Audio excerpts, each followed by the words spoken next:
My name is Craig Bachman. I'm the lead arborist and manager with Tree 133 here in Seattle, Washington. I know we've got people joining us from all over the country, all over the continent, so it's quite late out on the East Coast. Appreciate you all taking time to be part of this. It's about 7:30 here in Seattle. I want to make a big shout out to Nick Bonner and TreeStuff and thank them for hosting this tree conference call series. It's awesome that they're making these opportunities available for us to learn and share ideas in this really weird time. Here in Seattle, we're under a stay-home order, so we're doing emergency work and nothing else right now. And so I'm sitting at my kitchen table right now, and my wife's in the other room, and my dog's in the crate. So if you hear a bunch of barking in the background, it's probably my dog. So you're probably at home right now, and appreciate you being with us. Again, a big thank you to TreeStuff for the opportunity to be part of this. Speaking of conference call, on Thursday, 2 days from now, the next tree conference call is going to be held. And that's going to be Lindsay Purcell talking about tree risk assessment. Lindsay's a terrific arborist, and he's got a lot of great stuff to share. So go online to treestuff.com/events, and there you can get your free tickets for Thursday night's tree conference call on tree risk assessment. A reminder, there's a handout for this. If you don't have it already, you can go online to treestuff.com/call. That's treestuff.com/call, C-A-L-L, for our handout on rigging angles and forces. And without further ado, let's get started. Again, my name is Craig Bachman. I'm glad to have you all here with us.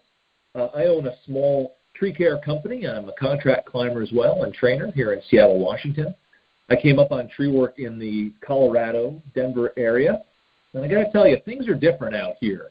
Trees are a little different shape. We don't have snow loads the same way, so we get a lot of leggy trees and heavy foliage. And I've learned that everything grows out here. We got hydrangeas and azaleas and rhododendrons and banana palms and you name it growing underneath trees. And we have lots of rigging to do out here. And so this is a subject that's close to my heart that I think about a lot.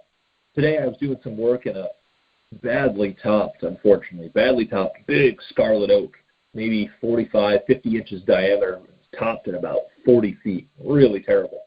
Anyhow, one of the low limbs was quite decayed on the compression and tension sides, and that had to come off. And so as we were planning our work today, we were thinking about these exact subjects. If we were going to rig this, how are we going to rig it? Where's the rope going to go? Where are the blocks going to go? What are the angles? What are the loads we're going to put onto it? And how much torque are we going to put onto the limb? Is there a possibility that we could fail this limb at the attachment or at a defect during the rigging process? So everything we're going to talk about tonight was part of our conversation, interestingly, just this morning as I had the opportunity to do some work out in the field. Hey, as a quick note, a few people have reported on earlier calls that they had some clicking sound or bad connection. If you get that, I'd encourage you to hang up, call back in, put your PIN number or code in. You should clear up your sound for you.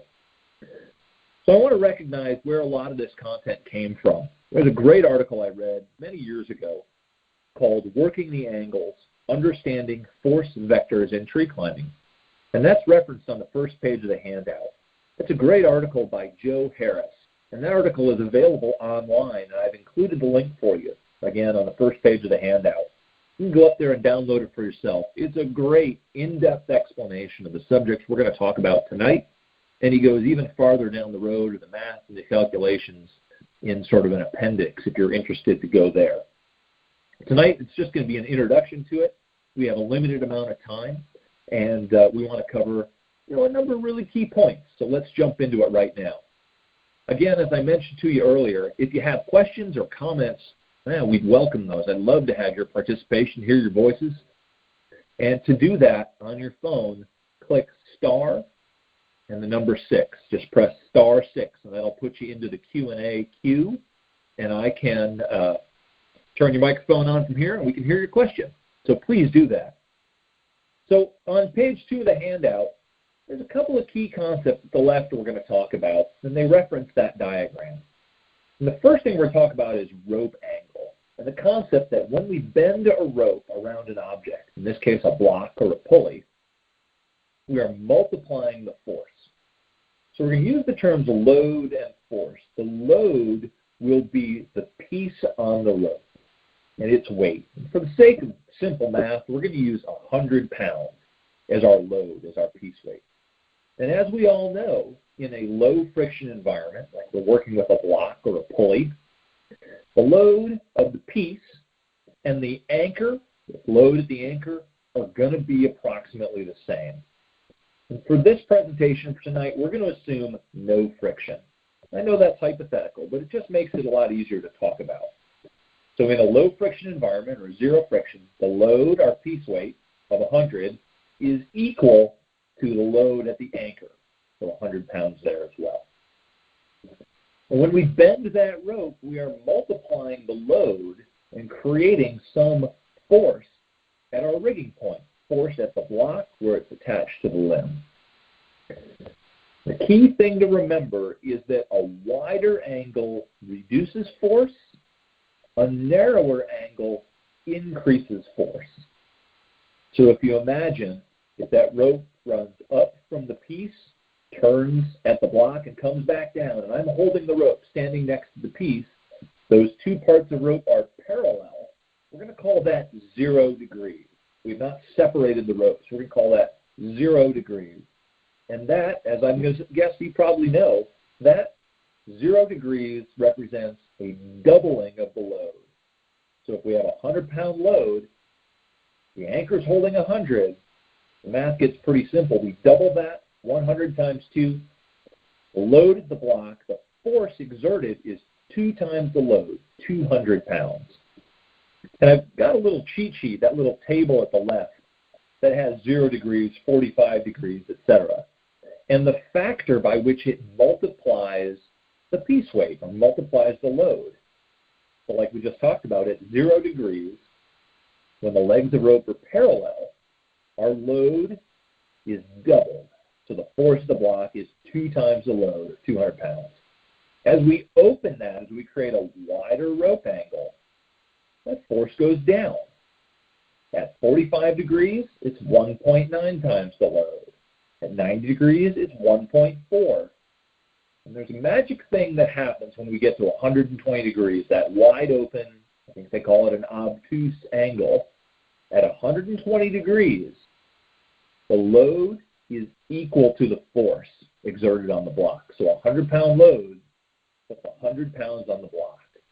That's a sort of a magic point. We'll come back to that later.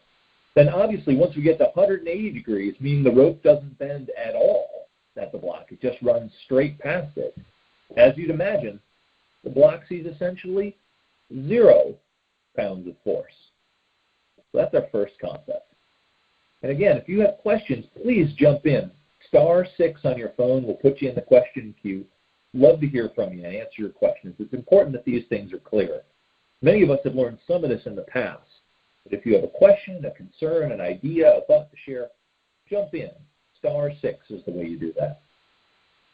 The second thing we're going to talk about tonight is what's called the force vector. That combines the force exerted on the block with direction. In the diagram at the right, you'll see the 2 parts of rope, and between them is this dashed line labeled force vector. Interesting thing about a force vector is it's pretty easy to find once you look at your parts of rope, because the force vector divides that in half. The term for that is it bisects the angle. So if we have opened up our rope angle between the vertical leg of rope to the load and 40 degrees to the anchor, that force vector is at 20 degrees from vertical between the two. So 20 degrees is our direction, and then our force is what's calculated as being exerted on the block. We'll do the math here in a minute in a simple way, but I want you to understand that the force vector is the amount of force in a particular direction. That's going to be really important. And the third one is a word that doesn't come up a lot in rigging, but it comes up in the tree world when we're working on machinery, and that is torque. I guess most of you have used a torque wrench. Maybe you've used a tire iron, maybe with a cheater bar, to take or loosen lug nuts on a tire. Maybe you've used it for taking blades or knives off of a chipper. Torque is rotational force at an attachment. And what's interesting about torque is that the force is multiplied by the distance. And we call that distance the radius. In the diagram at the right, radius is represented by that dotted line for the distance between the block and the attachment of the limb to the trunk. That radius we can think of as a lever. And so the distance that force is applied, that radius to the attachment is the length of the lever that we're using. And as you all know from physically doing this, taking off, changing tires or changing chipper knives, the longer the lever, the more force you apply at the attachment. So here's the really interesting thing, and it takes wrapping your head around it a little bit. The angle at which the force is applied is really important. As we look at our diagram on the right, you'll see that force vector is inward toward the trunk of the tree. It's not straight down. And it's not perpendicular to the lever. The way we exert the greatest force on a lever is when the force is perpendicular, when it's at 90 degrees. As we narrow that up, the torque goes down. Basically, as we bring the force vector in toward the limb attachment, we can reduce torque. And when we're talking about torque, what do we really mean? We mean the force at the attachment. Putting that in rigging speak, that is the force that's acting on where that branch attaches, and by reducing that, we reduce the likelihood that we're going to break the limb out of the tree. Usually we think about just the load on the rope or the force at the block. And I want you to think a little bit bigger as you're setting up rigging systems in trees, and think about torque, rotational force, where the limb is attached, because that is a potential point of failure that I think is often overlooked. So as I mentioned to you earlier, if you have questions, please, I guess we're going to call it raising your hand, but on your phone, dial *6, and that'll bring you into the conversation, or at least bring it up on my screen, and I can turn your mic on, and we can hear your question. Let's go over to the third page of the handout. If you don't have that handout yet, I'll remind you where it is. It is up on the website at treestuff.com/call. treestuff.com/CALL. And that'll bring it up on your screen. You're welcome to print it or download it, hang on to it, use it with your teams, share it with employees, use it in safety meetings, please. This is yours to use for any purpose that elevates the knowledge and skill of your team. I'd love for you to have it. So page 3, it says at the top, let's do the math, short version. This is not math class. We're not doing calculations in trigonometry, geometry, or any other ometry at this point. We're doing tree guy math. If you feel like getting deep, I have included these calculations for you. And again, these come out of Joe Harris's article called Working the Angles. So let's do the math using that diagram we had before. We talked about the force at the block. It's a multiplication based on rope angle. We're bending the rope around the block. So again, we have our 100-pound load, and we have a 40-degree rope angle from the load side to the fall of the rope going to the anchor. That 40-degree angle gives us a factor of 1.88. You have to memorize that? No. Don't worry about it. But just think about the fact that as you open the rope angle there, you reduce the force. So 1.88 times 100, that's nice and easy. That gives us 188 pounds of force at the block. And let's talk about the vector. It makes sense. Okay, that's how much we're pulling on the block. But in what direction are we pulling on it? You'll see that force vector is in the same place it was before. It's splitting the rope angle. It's moving in toward the base of the tree. So essentially, we are pulling the block down and in at a 20-degree angle.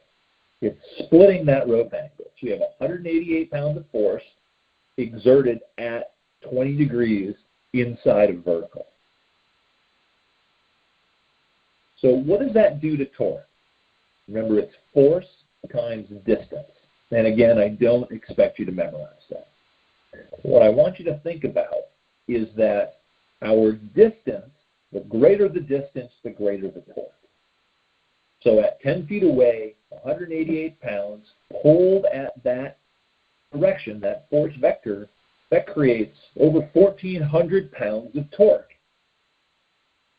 That's an awful lot of torque, a rotational force created simply out of a 100-pound piece.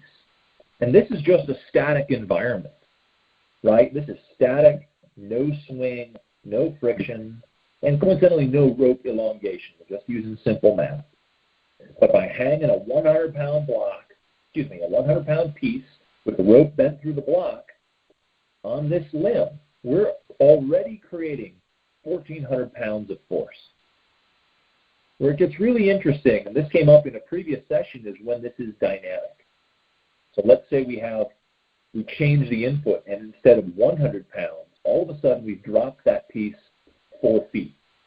And if you remember the simple math for a dynamic load, you take the number of feet plus 1 times the load, so 4 plus 1 times 5, is 5 times 100.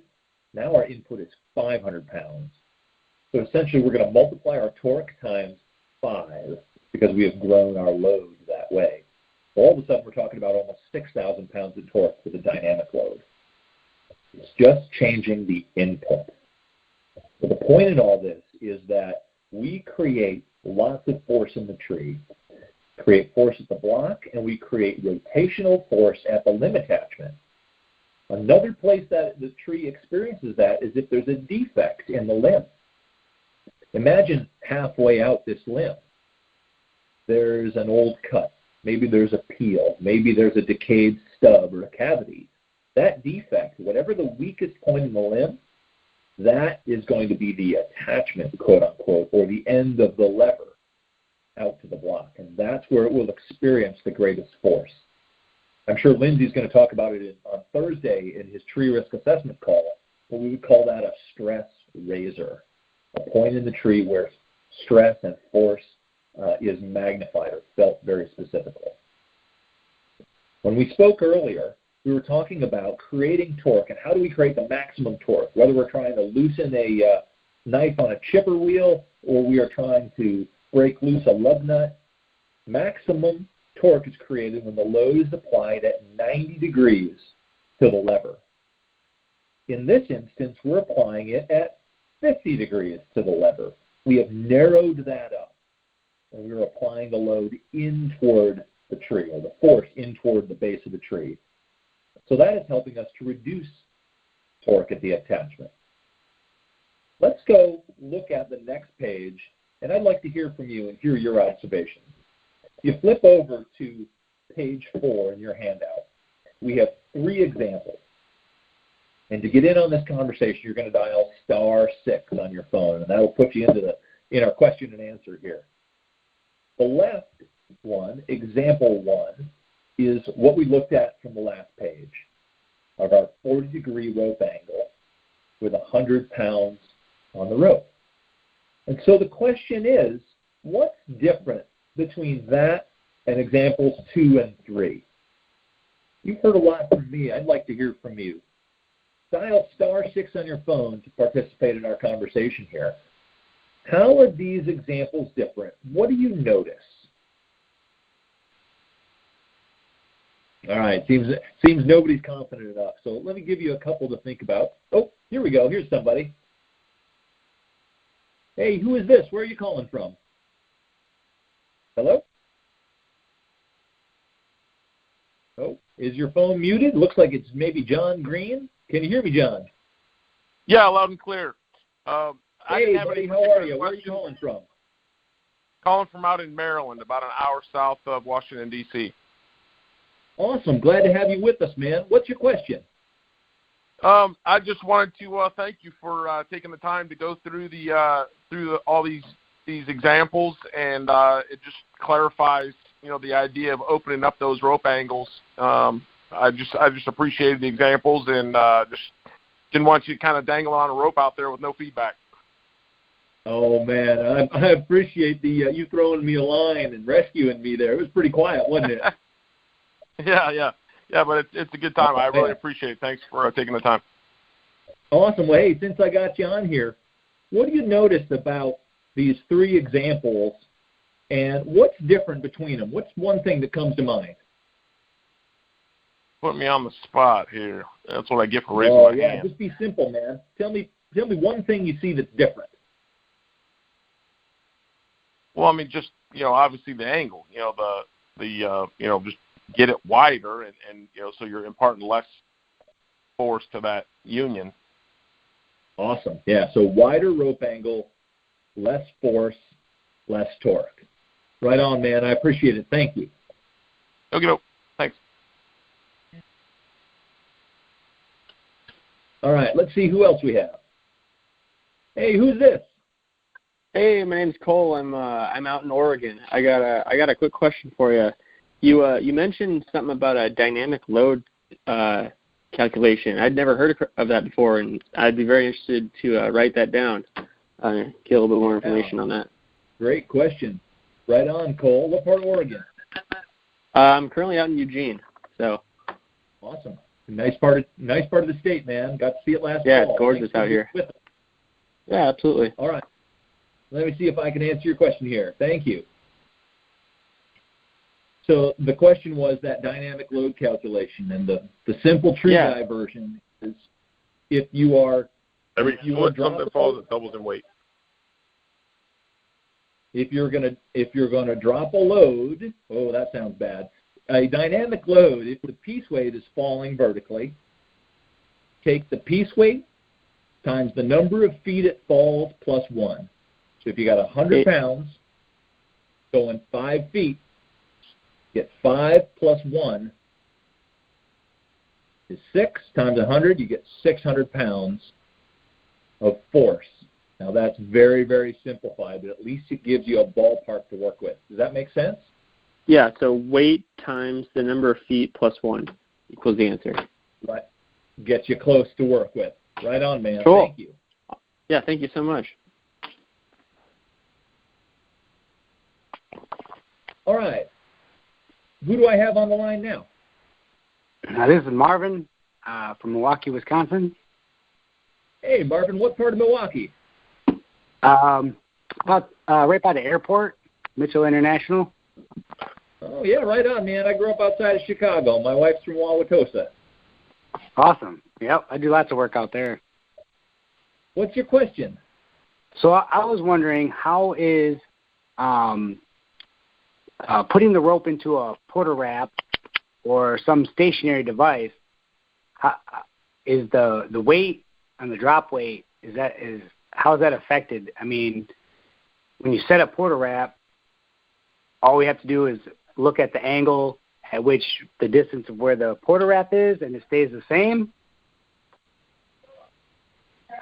Ooh, great question. Let me see if I can answer it for you, brother. So in our diagrams that we're looking at here, that symbol that shows the weight and the hand, that could just as easily be a porter wrap. It doesn't have to be your hands or somebody's hands holding it. But the idea is if we're in a static configuration and one end is 100 pounds, the other end is going to have to hold 100 pounds, whether it's a porter wrap or just your tree guy hands there. Okay, and so on top of that, because a porter wrap keeps it stationary, when that log is dropped and it hits the end of that rope without it being lowered straight to the ground, is that end drop weight greater? Oh, there's an awesome question. And it goes right to the question from earlier about multiplication in dynamic loading. That right now we're looking at static loads, but in dynamic loads, we have to multiply by the distance, right? And that simple calculation is feet plus 1 times the piece weight. And so in the end, if we keep it simple and we take out rope elongation and we take out friction and those kinds of things, that if you use that simple dynamic calculation on one end, the load on the opposite end on the anchor is going to be equal. approximately. Does that make sense? Okay. Yeah, definitely. Awesome. Great question. Thanks so much. All right. All right, so we got just a couple minutes left. Here's the big takeaway on this page. In these three examples, the one on the left is what we already looked at, and that force vector is moving in toward the tree. We are narrowing up the angle between the force vector and the lever, that dotted line or dashed arrow. In the second example, when we've brought the two parts of rope together, we've got doubling of force at the block, and our torque goes up. And so let's look at the third one. We've got somebody else calling in here. Let's see if they can tell us what's different on the third one. Hey, who's Hi, that? this is Michael from Sonoma, California. Hey, right on, Michael. Hey, so I actually had a question about something earlier, but what I noticed about the third example is that the force vector is I guess I would say obtuse. I mean, it's pointing away from the tree, the trunk. Yeah, it's pointing away. Exactly right. And so I'm going to ask you another part of this. You'll notice that the load at the block, the force at the block has gone down slightly from example 2 to 3, but the torque has gone up. When we talked earlier about increasing torque, what angle creates the maximum torque? What angle to the lever?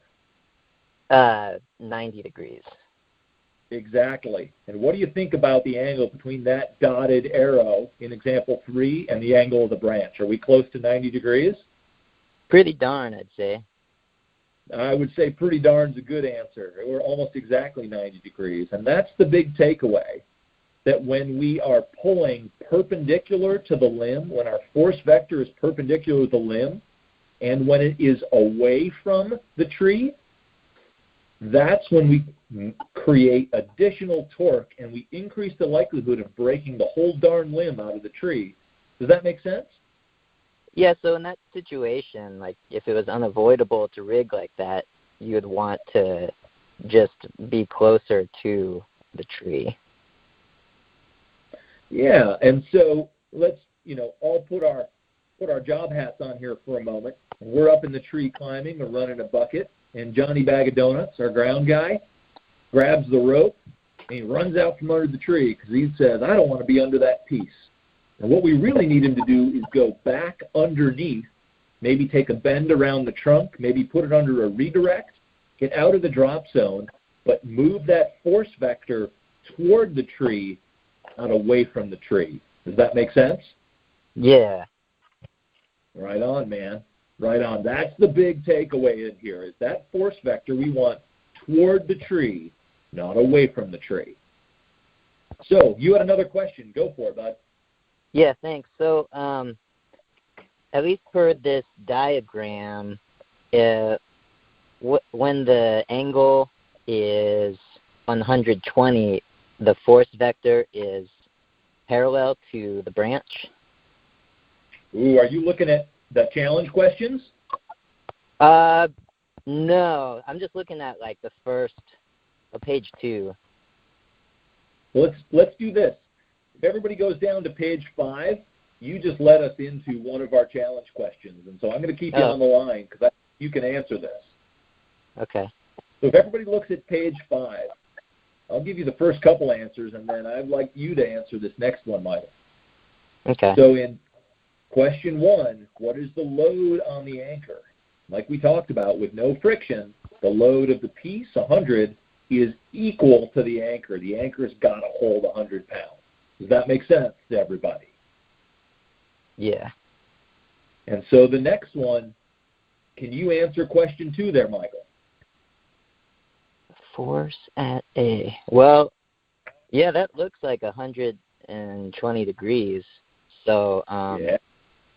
So what so what's the implication? What does that mean?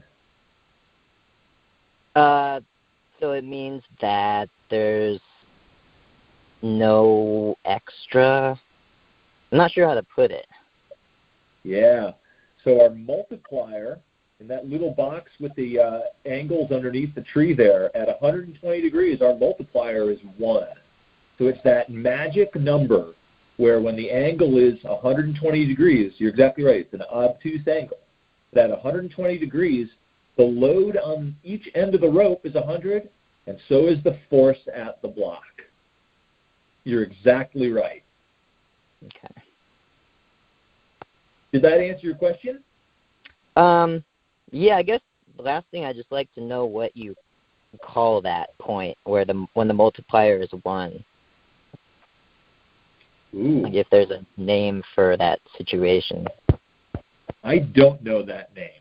I don't know Okay. that name. And you know, I'm going to take that as a to-do. 120-degree angle. Is there a name? I'm writing a note. And I'm going to put it up on my business Facebook page. Y'all can find me on Facebook at tree133.com. Rhymes with Z133. So tree133.com. I'm going to find that answer for you here in the next day or so, and I'll put that up on my page so you can find it up there. Is that fair? Yeah, sounds good. Thank you. Awesome. All right, guys, and gals, we're just about running out of time, so we're going to go quick through these answers here real quickly. If anybody has a question, please jump in. I'm happy to spend a little more time, but I want to be respectful of all of you. So we talked about the first 2 questions and the challenge question. The third is, what is the approximate torque at D? D is our limb attachment. And so that's a really important question. As Michael identified, our force is equal to the load because we're at 120 degrees. And so where is that force vector? If we split the rope angle at A, that force vector is almost straight down the limb. And when the vector is aligned with the limb, we're loading that limb completely in compression. And what does that mean? That means there's almost no torque, almost no rotational force at the attachment. So that's D. That's kind of a special thing. When we can load directly into a limb, there's no rotational force. So, next one, question 4. Which block experiences the most force? And we talked about rope angles and how a wider rope angle reduces load. A narrower rope angle would increase it. And so if we look at A, B, and C, C is the narrowest rope angle. I figure that's about 90 degrees. So C, block C in the top right there, would experience the greatest force in the system. And the question is, what is that force? Who can answer that? At 90 degrees, what is the force experienced at block C? Press *6 on your phone to jump in here. I'd love to hear your answer. All right, who's that? Did somebody just chime in? Yeah. Yeah, who is this? Hey, it's Cole from Oregon again. Hey, Cole, right on. Hey, yeah, so you're asking about number 5, right? Yes, please. All right, so it's looking like it's 100 pounds, and at 90 degrees, it's 1.4 times. So I'd guess it's at 140 pounds at point C. Awesome, man. Well done. And let me just summarize. So if we have 100 pounds on the load and the rope angle is 90 degrees, that's going to give us 1.4 times, so 140 pounds. Well done, brother. I appreciate it. Yeah, can I ask a real quick question? Please. Cool. So I'm looking back up on page 4 on example 3 that we were at. So if you move the force vector farther away from the lim and create more of an obtuse angle, does that start minimizing? Does that load start going back down at the block as you open that angle up more? Or would it become bigger and bigger and bigger the farther out from the limb that force vector goes? Do you get what I'm trying to say? Oh, yeah. And let me see if I can rephrase it, make sure everyone gets this here. What Cole is asking is, in example 3 on page 4, we have moved the force vector away from the trunk. We're opening the rope angle to 20 degrees. And his question is, if we open that rope angle more, what happens? And I had the same question. And what I found in a simple analysis, I did just create a little Excel spreadsheet, is that the force will diminish, the torque will diminish slightly as we get out to 40 degrees or so, because we've moved past that 90-degree angle relative to the lever, but it never diminishes dramatically in a scenario where you could actually be standing on the ground. As you start moving, it's sort of up in the air. For instance, you were in another tree, the force would change, the torque would change, but you've got a different kind of loading. Instead of loading in compression, we're now tensioning that limb. So we can create another kind of force in there. What I'm going to do as another homework assignment is I'm going to take a screen capture of some of those calculations that show the load at different angles. I'll stick that up on my Facebook page as well. Okay, cool. Well, thank you very much. Great question. Thank you very much. All right, everybody, we've run out of time. I want to say thank you to all of you for being part of this. This was fun. It was challenging. I'd never presented in a conference call environment like this, and I hope you got a lot out of it. I sure did. And again, the intention is not that you memorize math, but that you come away from this with a better understanding of forces, rope angles, torque, and that you can make better informed decisions as you're setting up rigging systems and work more efficiently and work more safely. Again, thank you so much to Nick Bonner and TreeStuff for sponsoring the Tree Conference Call series. The next one's going to be Thursday night with Lindsay Purcell speaking about tree risk assessment. You can get tickets for that online at treestuff.com/events. Hey, thanks so much, everybody. I sure appreciate it. Take care of yourselves. Be safe. Look forward to connecting with you on Facebook. You can find me at tree133.com.